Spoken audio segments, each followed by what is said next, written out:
안녕하세요. 집단상담 프로그램 개발과 평가의 실지에 대해서 특강을 진행하게 될 박명입니다. 반갑습니다. 자, 이렇게 비대면으로 이렇게 만나게 되었는데요. 특히 이제 이런 강좌는 대면으로 해서 직접 피드백도 서로 주고받으면서 질의응답하면서 진행을 하면 더 효과성이 극대화될 텐데 상황상 그렇게 하지 못해서 조금 아쉬운 면이 있고요.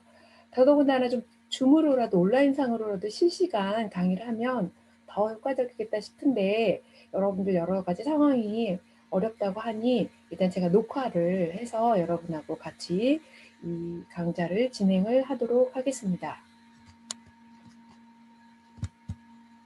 먼저 이제 여러분들하고 같이 진행하게 될 내용은 어 이제 우리 홍석희 교수님께서 저에게 의뢰된 거는 이 프로그램이 이제 그 상담대학원에서 집단 상담 프로그램 개발과 평가라는 과목이 있죠.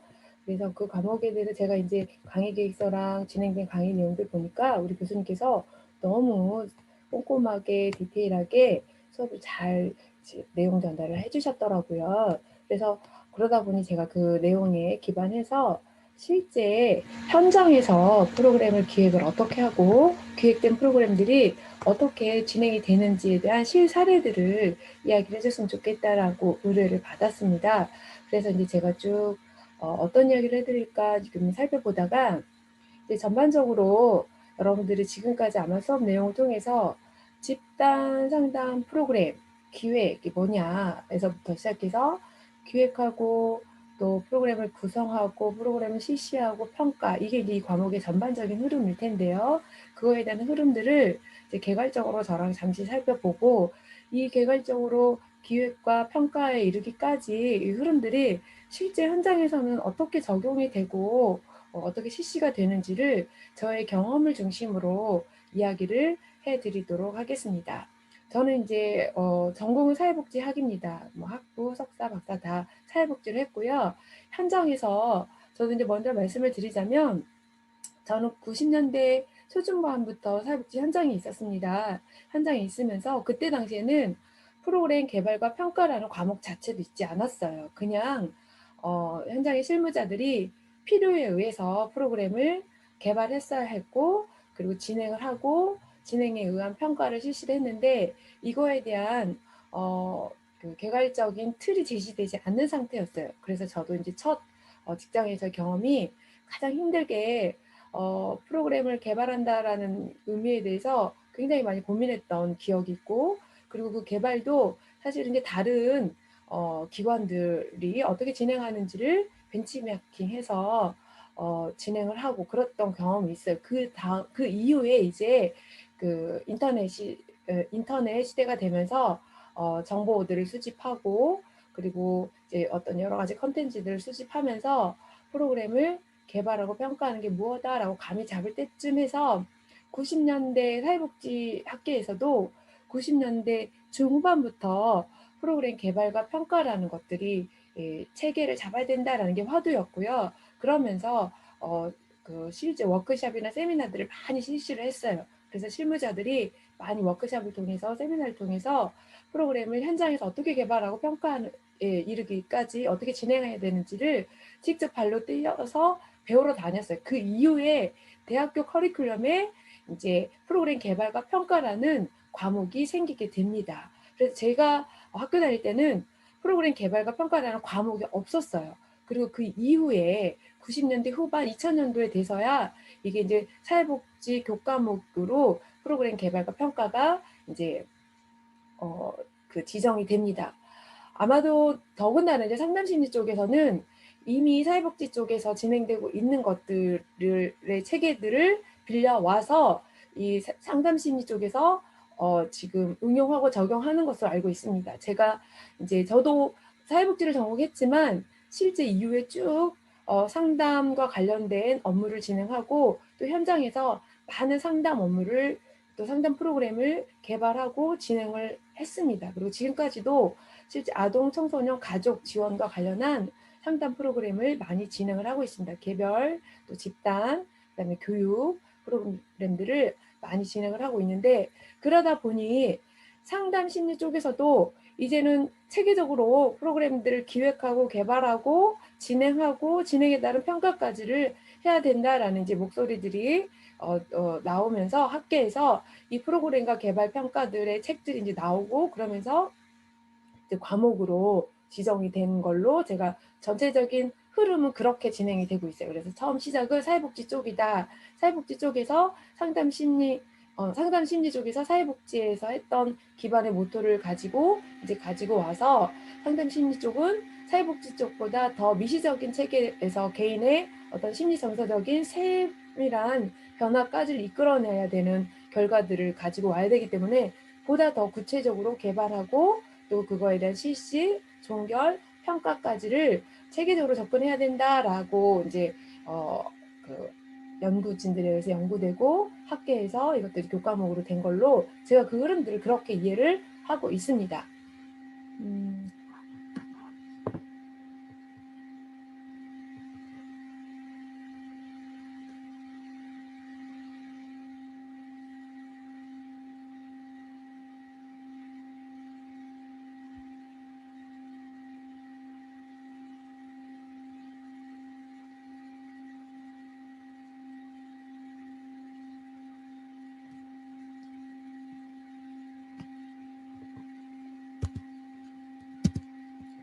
자, 오늘 이제 여러분들하고 제가 실제 사례들을 이야기를 하기 전에 전반적으로 집단 상담 프로그램의 기획의 과정, 흐름들을 보시면 첫 번째 과정이 기획 단계, 그리고 이 프로그램 기획에 대한 계획이 되고 나면 그 다음에 어떻게 구성할지, 이 구성된 프로그램들을 실제로 진행을 하고 실시하고 실시된 내용에 대한 평가에 이르기까지 전반적으로 프로그램을 초기 기획, 구성, 실시, 평가 이런 단계들에 대해서 제가 설명을 해드리도록 하겠습니다. 이제 보시면 프로그램의 기획 단계가 있죠. 이 기획 단계에서는 형광펜을 좀 사용을 하도록 하겠습니다. 프로그램의 기획 단계에서는 어떤 요구들에 의해서 프로그램들이 기획될 것인가에서부터 시작해서 그러면 그 요구에 대한 프로그램의 이론들을 어떤 이론들을 배경으로 해서 프로그램을 기획할지 이 요구 분석과 프로그램의 이론적 기초 확립의 단계가 있고요. 이것들이 이제 결정이 되면 실제 프로그램 구성의 단계에 이르겠죠. 이 프로그램 구성의 단계에서는 어떤 활동 요소들이 그 구성이 돼야 될지 수집하고 개발하는 단계, 또 이것들을 선정하고 조직, 그리고 예비 연구에 이르기까지 이제 이런 단계들을 거쳐서 이제 프로그램 예비 연구 계획서가 마무리가 되면 실제 프로그램을 실시를 해보겠죠. 실시를 한 다음에 모니터링의 과정을 통해서 프로그램들을 평가합니다. 그래서 객관적이고 주관적인 평가를 통해서 이 프로그램들의 개선 사항이라든가 수정 보완 사항들을 한 다음에 이제 완전한 하나의 프로그램이 마무리가 되겠습니다. 그렇게 해서 보급이 되고 현장에서 실제 이 프로그램들이 이제는 어떤 개인의 변화, 집단의 변화, 어떤 구성원들의 변화를 위해서 활용이 되겠죠. 이거에 대해서 조금 더 구체적으로 진행을 좀 해보도록 하겠습니다. 아마 수업 시간에 다 진행된 내용일 텐데요. 그래도 한번 좀 보시면 집단 상담 프로그램을 개발하는 데 있어서 가장 기초가 되는 기초 단계에서 해야 되는 작업들이 있습니다. 이 작업들의 흐름들을 이렇게 쭉 이제 그 표로 도식화를 해놓았는데요. 즉 프로그램 개발의 필요성을 먼저 확인을 하는 단계가 있겠죠. 이 프로그램의 개발의 필요성이 확인이 된다면 즉 왜 이 프로그램 해야 하는가에 대한 분명한 대답이 있어야 돼요. 그 대답을 가지고 나서 이 대답에 대해서 제대로 이 대답에 대한 프로그램들을 명확하게 해줄 수 있는 것들을 기초가 세워져야 쉽게 얘기하면 모래의 집을 짓지 않게 되는 거겠죠.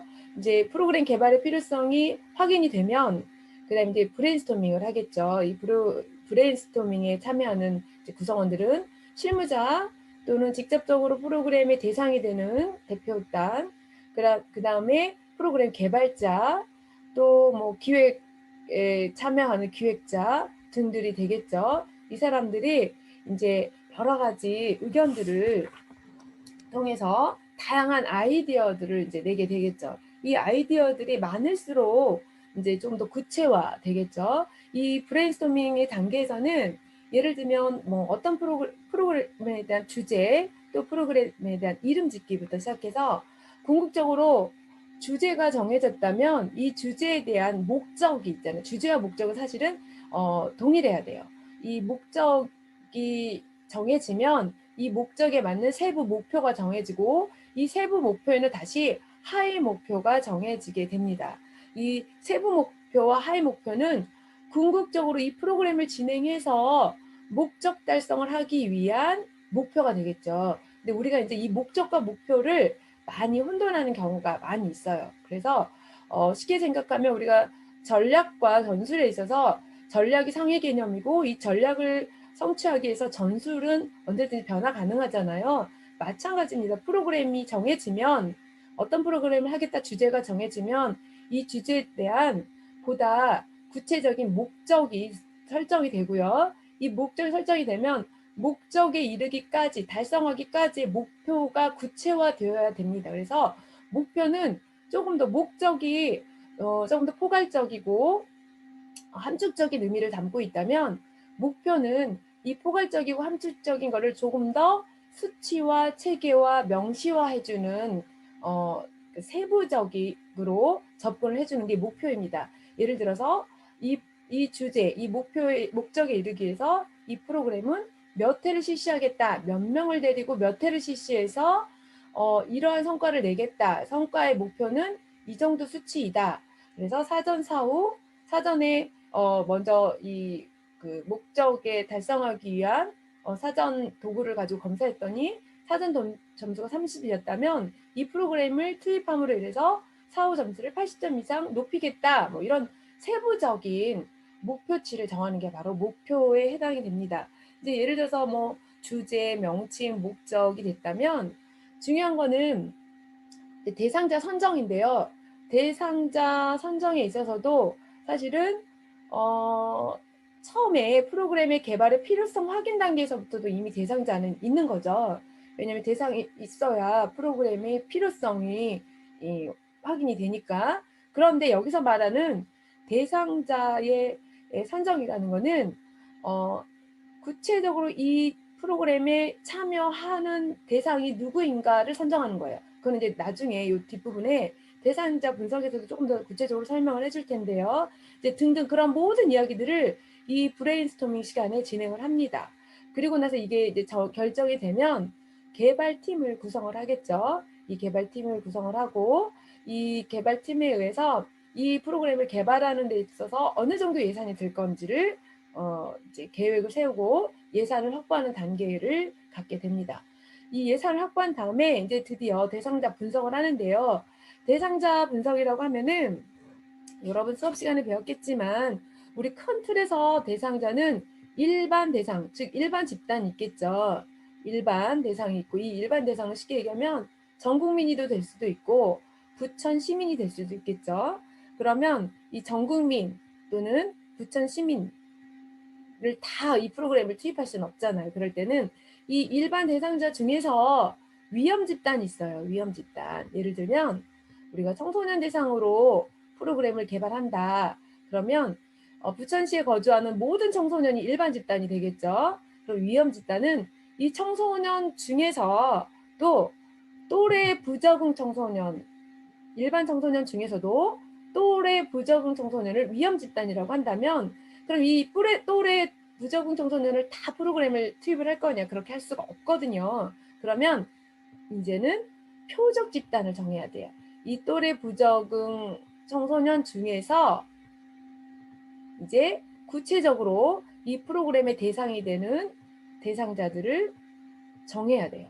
예를 들면 어느 고등학교에 재학 중인 또 어느 지역에 재학 중인 또는 또래 부적응 중에서도 이러이러한 문제를 가진 등등 조금 더 구체적으로 표적 집단을 정하고요.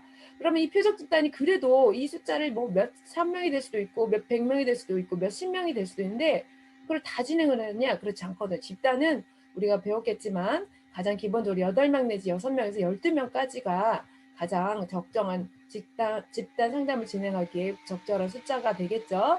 그러면 이 표적 집단 중에서 실제 프로그램에 참여하겠다고 의사를 밝힌 6명 또는 8명 또는 12명 해서 클라이언트 수가 됩니다. 이게 바로 클라이언트의 수가 됩니다. 이렇게 해서 이제 대상자 분석을 하는 거고요. 이 환경 분석이라는 거는 이 프로그램을 진행하는 데 있어서 여러 가지 이제 장애 요인이라든가 프로그램을 진행할 만한 장소, 뭐 여러 가지 이제 이런 부분들을 그다음에 이 대상자가 가지고 있는 뭐 강점, 약점, 뭐 등등 이런 모든 이제 환경 요인들을 분석을 하게 됩니다. 그리고 나서 이제 요구 분석을 하게 되는데요.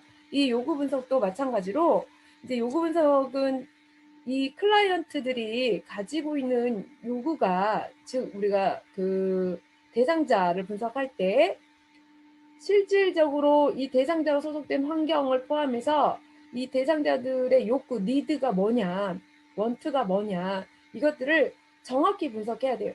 전문가가 볼 때 니드와 대상자 당사자가 봤을 때 니드가 다르거든요. 그러면 전문가 입장에 맞출 것이냐, 대상자 입장에 맞출 것이냐? 아니에요. 대상자와 전문가가 합의된 니드를 분석을 해야 되는 거예요.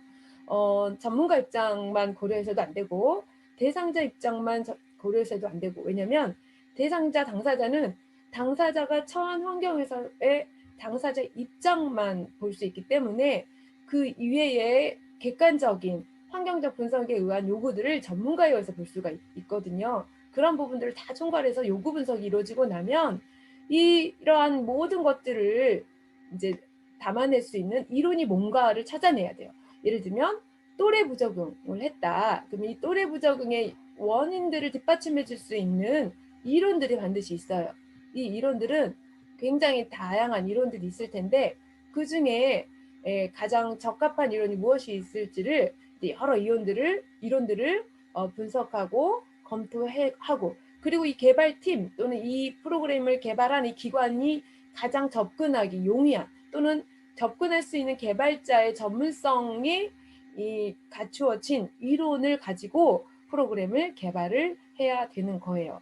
이러한 가장 기본적인 프로그램 기획의 기초 단계의 흐름들을 이제 우리가 이해를 하시고 다음으로 좀 넘어가 보시면 이제 우리가 지금 제가 실사례를 보여주기 전에 이제 몇 가지를 체계를 보시면 우리가 처음에 프로그램을 기획하는 단계, 구성하는 단계, 실시하는 단계, 평가하는 단계에 대해서 쭉 이제 여기 있는 내용들 또 이런 흐름들을 조금 더 세부적으로 구체적으로 살펴보면서 실사례들을 이야기해 드리도록 하겠습니다. 그럼 첫 번째 프로그램 기획인데요. 수업 시간에 다 들으셨겠지만 조금 더 한 번 더 정리를 해보면 프로그램 기획의 의미와 기능이 뭐냐를 보시면 프로그램 기획이란 프로그램 개발을 위해서 전체적인 계획을 수립하고 개발 전 과정을 제시하는 단계가 프로그램 기획입니다. 그리고 두 번째로 프로그램에 대한 전체적인 계획을 세우기 위해서는 프로그램의 주제와 목적을 결정하고 유사 프로그램이 있는지 여부들을 점검을 해야 되고요. 타 프로그램과의 차별성이 있는지 연구의 갭 또는 프로그램의 어떤 차별성의 갭을 반드시 찾아내야 됩니다. 이미 진행하고 있는 걸 새롭게 기획을 할 필요는 없어요. 이미 진행하고 성과 효과성들이 증명이 된 프로그램들은 그냥 가져다가 계속 현장에서 진행을 하면 됩니다. 근데 우리가 지금 배우는 건 새로운 프로그램의 기획을 지금 배우는 거예요. 그럴 때는 주제와 목적이 결정되면 이거와 맞는 유사 프로그램이 있는지 여부, 유사 프로그램이 있다고 하더라도 그 유사 프로그램이 있다면 그 프로그램과의 차별성, 우리가 기획하려고 하는 이 프로그램의 차별성은 뭔가를 검토하는 단계가 되겠죠. 그리고 나면 투입될 인력과 예산, 그리고 개발 기간은 어느 정도 가질 건지, 그리고 보급을 한다 그러면 어떻게 보급할 건지에 대한 보급 방식을 검토하고 결정하는 단계가 진행이 되겠죠. 그다음에 요구 분석을 통한 이제 자료 수집 및 합리적인 근거를 선택을 해야 되는데요. 이 요구 분석은 아까 우리가 대상자 분석 얘기할 때 우리가 일반 집단 얘기한 것처럼 우리 대한민국의 청소년의 문제, 또 청소년이 사회적으로 미치는 영향, 어떤 국가 사회, 그리고 실제 우리 여기가 예를 들어서 청소년 관련 기관이에요. 그러면 이 기관에서의 청소년 문제에 대한 접근성, 그리고 정작 문제를 가진 청소년 개인의 어떤 필요성, 요구, 이런 것들에 대한 모든 자료들이 수집이 돼야 되겠죠. 그리고 이 자료들이 수집이 되면 이거에 대한 이제 합리적인 근거들이 있어야 돼요. 그래서 우리가 선행 연구들은 없는지, 또 사회적으로 이슈들은 무엇이 있는지, 그리고 실제 청소년 관련된 유관 기관들에서 접근하고 있는 프로그램들, 또 어떤 그 관련 기관들에 대해서 진행하고 있는 프로그램들, 뭐 이런 것들에 대해서 합리적으로 우리가 왜 새로운 프로그램을 기획해야 되는지에 대한 근거들을 선택해야 됩니다. 이런 모든 일련의 과정들이 프로그램의 기획의 의미와 기획의 기능이 되겠죠. 그다음 보시면 두 번째 단계가 프로그램 기획에서 이제 아까 우리가 프로그램 기획의 기능과 의미를 이제 살펴봤다면, 기능과 의미를 가지고 이제 첫 번째 해야 될 게 요구 분석이에요. 가장 우리가 특히 그 대민 서비스, 그렇죠? 그러니까 사람을 다루는 서비스를 하는 상담이나 뭐 사회복지나 뭐 의료나 기타 등등 사람 대민 서비스를 하는 프로그램에 있어서는 가장 첫 번째가 클라이언트의 욕구예요. 요구, 니드인데 니드 파악이 가장 중요해요. 니드와 상관없이 기관의 입장에서, 전문가의 입장에서 접근하는 거는 그거는 뭐 옳지 않다라는 개념 그 이상의 필요가 없는 거죠. 우리가 클라이언트가 있기 때문에 그 클라이언트에 부합한 전문가 집단이 필요하고, 이 전문가 집단이 전문성을 발휘할 수 있는 기관이 있어야 되는 거겠죠. 그래서 이 요구 분석이라고 하는 것은 뭐냐면 첫 번째로 최소한의 비용과 자원으로 최대 효과를 내기 위해서 반드시 요구 분석이 필요합니다. 예를 들면 우리 기관이 보유하고 있는 예산은 이거밖에 안 되는데 우리가 대상으로 삼고 있는 클라이언트들의 요구는 그 이상이에요. 그 이상일 때 우리가 이 예산을 가지고 어떻게 그 클라이언트의 요구에 최대한 효과를 낼 수 있을까를 기획하는 게 바로 프로그램의 개발 과정이겠죠. 그 다음에 이제 제한된 자원을 활용해서 이 초점이 되는 시스템, 즉 우리가 그 청소년 집단의 안녕과 복지를 위해서 우리가 이 안녕과 복지를 최대화하기 위해서 우선적으로 우리가 뭘 할 수 있는지, 또 그 할 수 있는 내용은 도대체 무엇인지를 우리가 결정을 하는 게 바로 요구 분석입니다. 이 요구 분석을 하기 위한 방법으로는 여러 가지가 있겠지만, 뭐 인터뷰, 그 초점 집단이 되는 대상자들을 데리고 인터뷰라든가, 조금 더 이제 그 대집단에게 설문 서베이 조사를 한다든가, 또 여러 가지 그 선행 연구라든가 경험적 근거들을 수집할 수 있는 자료 수집이라든가, 이 수집된 자료를 분석한다라든가, 초점 집단, 이 유관기관의 전문가들을 통해서, 또는 우리가 대상으로 삼고 있는 청소년들의 몇몇 대상들을 통해서, 초점 집단들을 통해서 이들이 이 문제를 인식하는 인식 정도, 또 실태, 현황, 또 도대체 어떤 변화들을 요구하는지, 이 변화에 따른 어떤 결과, 이런 것들을 다 분석하는 과정을 요구 분석이라고 합니다. 그럼 요구 분석을 할 때 기본적인 질문들이 있겠죠. 그래서 이 기본적인 질문들은 예를 들면 어떤 개입이 특정 집단에 투입되어야 하는가? 그러니까 우리가 이 어떤 개입을 개발을 하는 거겠죠. 그 다음에 새로운 프로그램 개발이 반드시 필요한 만큼 특정 문제를 가진 대상자가 충분히 존재하는가? 예를 들어서 투입과 인풋, 투입과 투입된 내용, 그리고 산출, 아웃풋이 효율적인가, 효과적인가, 효율성과 효과성에 대해서 우리가 충분히 검토를 해야 돼요.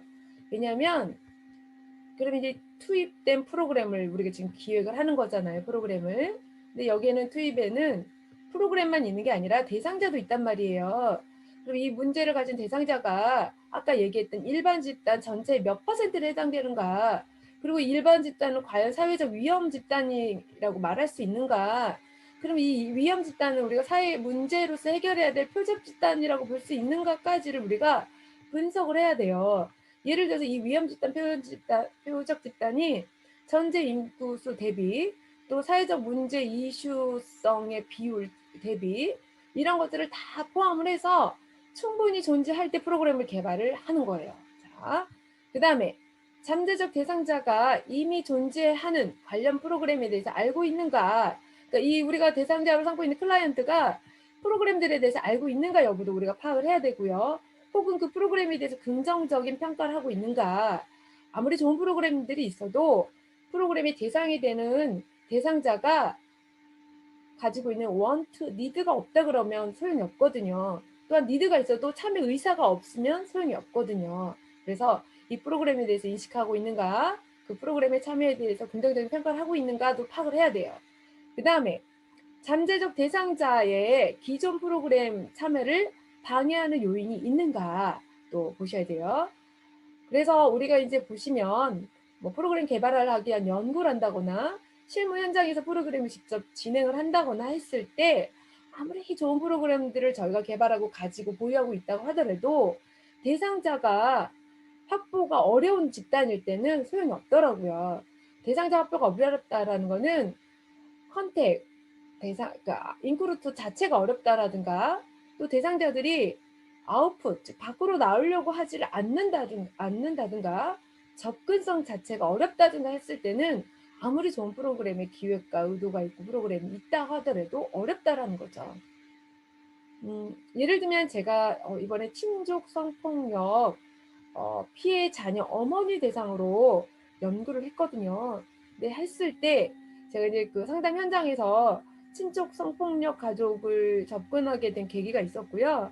그 접근을 하면서 현재 현장에서 어떤 제도나 정책에 있어서 많은 어려움들이 있다라는 걸 보고서 실제 이들의 목소리가 반영된 정책과 제도의 개선이 필요하다라는 필요성을 가지고 이 연구를 시작했는데 중요한 건 친족성폭력 피해자가 없어서 연구를 못하는 게 아니라 이 피해자를 발굴하고 접근하기까지가 너무 어렵다라는 거죠.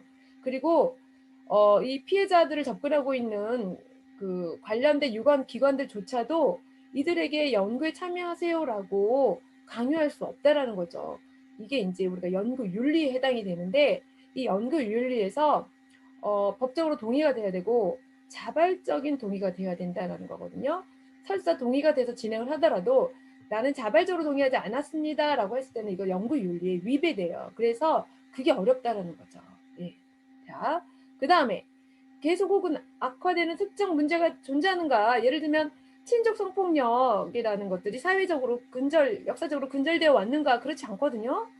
우리가 뭐 서구 사회에서도 이미 로마 시대 때는 엄청나게 뭐 친족 성폭력 이전에 뭐 성경적으로도 보면 이미 근친상간이 성경 구약 배경에도 많이 있어 왔잖아요. 그것들을 사회적으로 용인하는가 허용하는가의 차이고 그것들을 묵인하는가 사회적으로 드러내고 있는가라는 부분인데 특히 이제 지금 현대 사회에서는 그래도 성폭력에 대해서 특히 또 근친상간 친족 성폭력에 대해서 사회적으로 받아들이지 않고 이것들을 미투 즉 이슈화 시켜서 사회의 문제로 확대시켰기 때문에 우리가 프로그램을 기획하고 개발할 수 있게 되었지만 예전에는 이런 것들이 은폐되어지고 암묵적으로 승인되어지고 용인되어지는 부분이었기 때문에 또는 개인사다, 가정사다, 개인의 문제다라고 이야기를 했기 때문에 접근할 수 없었거든요. 근데 지금은 이런 성폭력이라든가 학대, 그다음에 친족 성폭력이 이 사람들이 계속 커밍아웃을 하고 있잖아요. 나는 이것 때문에 평생을 고통 중에 살고 있었습니다. 나는 더 이상 이것들로 인해서 고통 속에 있지 않겠습니다라고 커밍아웃을 하기 때문에 이 커밍아웃을 통해서 이것들을 근절 어떻게 시킬 건가 사회 문제화되고 이슈화되고 이것들이 이제 아젠다가 되고 정책으로 위반되고 이제 법제화 입법화까지 되고 있잖아요. 이제 그런가까지를 보자는 거죠. 그리고 어떤 프로그램이 특정 대상자 대상 집단에 필요한가. 그럼 이제 우리가 개발하는 이 프로그램이 이 어떤 프로그램이 특정 대상에게 필요한가. 친족 성폭력이란 말이에요. 그럼 이제 친족 성폭력 대상자를 다루는 기관들이 있단 말이에요. 아동보호 전문기관이라든가 해바라기 센터라든가 이제 그 성폭력 상담 센터라든가 이제 그런 그 기관에서 이런 그 대상자를 어떤 치유, 그 다음에 적응 문제를 다루기 위해서 프로그램들을 개발을 한단 말이에요. 그런데 아무리 좋은 프로그램이 개발돼 있어도 이 대상자들이 참여를 할 것인가 라는 문제까지도 우리가 다 분석을 해보는 게 요구 분석입니다. 그 다음 이제 프로그램 기획 단계에서 두 번째로 우리가 그런 요구들이 다 분석이 됐으면 우리가 아까 앞에서 살펴본 것처럼 프로그램의 이론적 기초 확립을 이제 이루는 단계인데요. 우리가 이제 이 이론에 대해서는 할 얘기가 많은데 기존에 특히 이제 사회복지 현장, 상담 현장에서 이론적 배경 없이 프로그램을 진행하는 경우가 많이 있었어요. 그리고 그뿐만 아니에요. 우리가 석사, 박사 논문조차도 이론적 배경이 없는 논문들이 많이 배출이 됐었거든요. 사실은 이게 이제 특히 서양에서는 석사, 박사 논문, 학술지 또는 프로그램의 기획 배경에 이론적 근거가 없으면 사실은 그것들을 인정하지 않아요. 근데 우리는 그게 이론적 근거가 있음에도 불구하고 실무자 자체가, 전문가 자체가 어떤 이론인지도 모르고 그냥 프로그램 막 진행하는 거예요. 사실은 프로그램을 진행하지 않은 것보다 어쨌든 결과적으로는 성과가 있거든요. 효과가 있거든요. 그러니까 그냥 막 진행을 하는 거예요. 그런데 우리가 그러면 이 이론적 배경이 왜 필요한가는 위에서 우리가 요구 분석 얘기할 때처럼 인풋 했을 때, 그러니까 프로그램을 투입했을 때 아웃풋 산출한 결과들이 효과성, 효율성이 적정한가를 우리가 봐야 되는 거예요. 그래서 그 이론적 근거들을 우리가 살펴보고 또 우리가 그래서 이제 이 이론을 개발하는 이제 연구들이 근거 이론, 그러니까 이 연구들을 통해서 근거 이론을 이제 산출하고 이 근거 이론을 통해서 어떤 그 특정 집단의 새로운 이론들이 생성이 되게 되겠죠.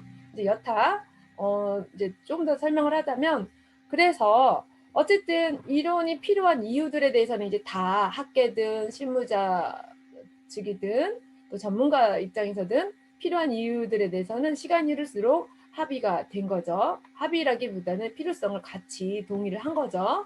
그래서 이론이 필요한 이유, 프로그램을 만들 때 이론이 필요한 이유는 미시적이고 변화 기제에 대한 객관적이고 경험적 자료를 통한 효과 검증이 필요하기 때문이다. 이제 제가 얘기했던 이야기랑 일맥상통하겠죠.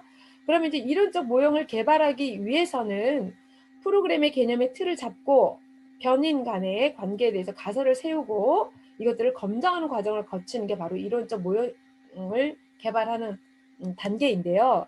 이 변인이라는 것은 우리가 독립변인, 종속변인, 즉 프로그램, 그러니까 문제의 원인이 있어요. 그러니까 아까 얘기한 그 청소년 집단, 이 청소년 집단에서 또래를 부적응한 이 청소년들이 있다면 이게 이제 독립 집단이에요. 그러면 이들이 적응을 도와야 돼요. 이 적응 여부가 종속 변인이 되겠죠. 이 또래 부적응의 독립 문제를 적응으로 돕기 위해서 여기는 그냥 직접적인 효과라고 볼 수 있는데 프로그램을 진행을 하는 것 자체를. 근데 여기에다가 이제 우리가 매개 변인을 둘 거냐, 그 다음에 바로 이 조절 변인을 둘 거냐가 바로 이 프로그램의 개발 변인이라고 할 수가 있겠습니다. 이 부분은 이제 조금 더 구체적으로 설명을 해드릴 건데요. 그래서 우리가 이거를 가설이라 그래요. 이거와 이거 사이에 이 프로그램을 투입을 했을 때 이러한 효과가 결과적으로 있을 것이다. 그러니까 가설이, 이 가설을 세워놓고, 이게 개념 틀이에요. 프로그램을 세우는, 기획하는 개념의 틀. 이 가설을 세워놓고 이 가설을 검증하기 위한 게 기획 개발이에요. 검증이 되면 이제 뒤에 예비 이 연구를 하게 되고, 예비 연구를 통해서 이 가설이 검증이 됐다, 유의미하게 효과가 드러났다, 그러면 이제 프로그램은 하나의 프로그램으로 개발 모형이 되는 거예요. 자, 여기까지가 프로그램 기획인데요. 제가 잠시 쉬었다가 그다음 단계인 프로그램의 구성 단계를 살펴보도록 하겠습니다.